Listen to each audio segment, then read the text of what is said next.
दोस्तों नमस्कार। आज की कहानी है गणेश जी और अंधा भिखारी। सुखीपुर गांव में मोहन नाम का एक अंधा अनाथ लड़का रहता था। वह मंदिर के बाहर बैठकर भीख मांगकर गुजर बसर करता था। गांव में शंकर चाचा थे जो बचपन से मोहन की देखभाल करते थे। मोहन उन्हीं के साथ रहता था और वे उसे सुबह मंदिर के बाहर छोड़ जाते थे। रात के समय उसे अपने घर ले जाते थे। इसी तरह समय बीत रहा था। एक दिन मोहन ने शंकर चाचा से कहा, चाचा आप मेरा बोझ कब तक उठाते रहेंगे? आप बचपन से मेरी देखभाल कर रहे हैं। मैं आप पर और बोझ नहीं डालना चाहता। आप मुझे मेरे हाल पर छोड़ दीजिए। शंकर चाचा ने कहा, मैं तुझे अपना बेटा मानता हूँ और तू मुझे छोड़कर जाने की बात कर रहा है। अगर तेरी जगह मेरा सगा बेटा होता तो क्या मुझे छोड़कर चला जाता? यह सुनकर मोहन रोने लगा। तब शंकर चाचा ने उसे समझाते हुए कहा, तू गणेश जी के मंदिर के बाहर बरसों से भीख मांग रहा है। समझ ले तू उनकी शरण में है। उनकी पूजा किया कर, वे ही तेरी रक्षा करेंगे। मोहन ने कहा, चाचा हम भिखारियों को मंदिर में जाने की इजाज़त नहीं है। मैं तो मन ही मन गणपति जी को याद कर लेता हूँ। तब शंकर चाचा ने कहा, बेटा तू चिंता मत कर, एक दिन सब ठीक हो जाएगा। चल अब सो जा, रात काफ़ी हो गई है। अगले दिन शंकर चाचा मोहन को लेकर गणेश जी के मंदिर पहुँचे। तभी मंदिर के पुजारी ने उन्हें रोका और कहा, अरे यह भिखारी को कहाँ मंदिर के अंदर ला रहे हो? यह तो हर दिन मंदिर के बाहर बैठता है। इसे मंदिर के बाहर ले जाओ। शंकर चाचा ने कहा, क्या भिखारी इंसान नहीं होते? उन्हें पूजा पाठ करने का हक नहीं होता? तुम कौन होते हो इसे पूजा करने से रोकने वाले? इस पर पुजारी बिगड़ गया और उन्हें मंदिर से बाहर निकाल दिया। तब मोहन ने कहा, चाचा रहने दो, मैं यहीं से भगवान की पूजा कर लूँगा। आप मुझ अंधे के लिए झगड़ा मत करो। कहीं पुजारी को गुस्सा आ गया तो यह मुझे मंदिर के बाहर भी बैठने नहीं देगा। यह कहकर मोहन अपनी पुरानी जगह जाकर बैठ गया।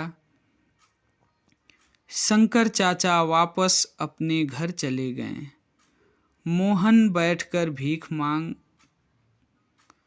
रहा था, तभी इसे किसी के रोने की आवाज़ सुनाई दी। उसे लगा कोई बच्चा रो रहा है। उसने टटोलते हुए पूछा, तुम कौन हो और क्यों रो रहे हो? तब उस बच्चे ने कहा, मुझे भूख लगी है और मंदिर के पास की दुकान में बहुत अच्छे लड्डू रखे हैं, लेकिन मेरे पास पैसे नहीं हैं। मोहन ने कहा, कोई बात नहीं, तुम मेरे पैसे लेकर लड्डू खरीद कर खा लो। यह कहकर मोहन ने उसे अपने पैसों में से उसे 5 रुपए दे दिए। कुछ देर बाद वह बालक मोहन के पास आया और बोला, मैं 2 लड्डू लाया हूँ, एक आप खा लो। मोहन ने कहा, नहीं, तुम दोनों लड्डू खा लो। तुम्हारा नाम क्या है? उस बालक ने कहा, मेरा नाम गगन है। मैं पास ही मेरा घर है। मेरे माता पिता सुबह काम पर चले जाते हैं। मैं मंदिर में खेलने आ जाता हूँ। यह कहकर वह बालक चला गया।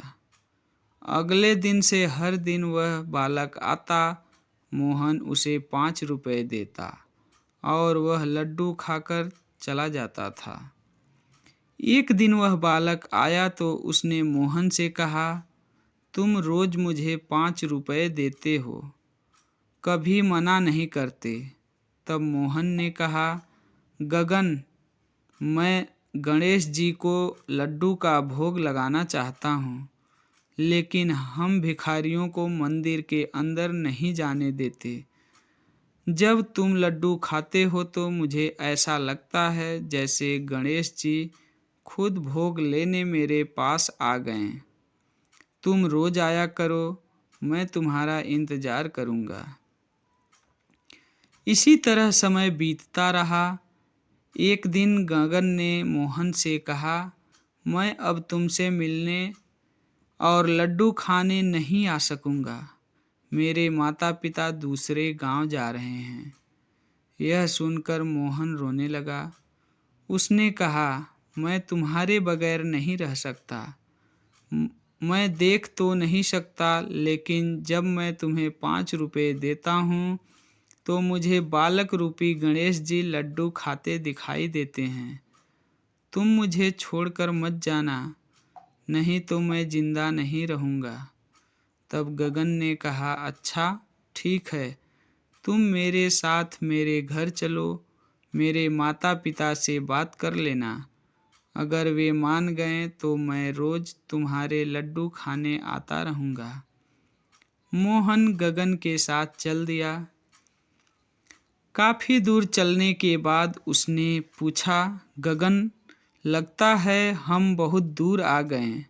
तुम्हारा घर कहाँ है? गगन ने कहा, बस पहुँचने ही वाले हैं। कुछ दूर चलने के बाद मोहन ने फिर पूछा, लेकिन कोई उत्तर नहीं मिला। मोहन ने पुकारा, गगन, गगन, तुम कहाँ हो? लेकिन कोई जवाब नहीं मिला। मोहन घबरा गया। तभी उसका पैर किसी पत्थर से टकराया और वह गिर पड़ा। उसके सिर में तेज दर्द हो रहा था। वह उठा और उसने आँखें खोलकर देखा तो सामने गणपति जी खड़े थे। मोहन उनके पैरों में गिर गया। गणेश जी ने उससे कहा, मोहन, तुम्हें मंदिर नहीं आने दिया गया, इसलिए मैं अपना भोग लेने हर दिन तुम्हारे पास आता था। इतने गरीब होते हुए भी तुमने मुझे हर दिन लड्डू का भोग लगाया। आज से तुम गरीब नहीं रहोगे। तुम्हारा घर धन धान्य से भरा रहेगा और कोई तुम्हें मेरे दर्शन करने से नहीं रोक सकेगा। यह कहकर भगवान अंतर्ध्यान हो गए। मोहन की आँखों की रोशनी वापस आ गई थी। वह अपने घर आ गया। वहाँ उसने देखा एक कोने में सोने चांदी रुपए के ढेर लगे हैं। अगले दिन से मोहन नए कपड़े पहनकर शंकर चाचा को साथ लेकर गणेश जी के मंदिर जाने लगा। अब उसे किसी ने नहीं रोका भगवान की पूजा करने से। हे विघ्नहर्ता, अपने भक्तों पर सदा कृपा बनाए रखना। Thanks for watching. दोस्तों, कहानी पसंद आई हो तो लाइक, शेयर और सब्सक्राइब करें और कमेंट बॉक्स में जय श्री गणेश अवश्य लिखें। Thanks for watching.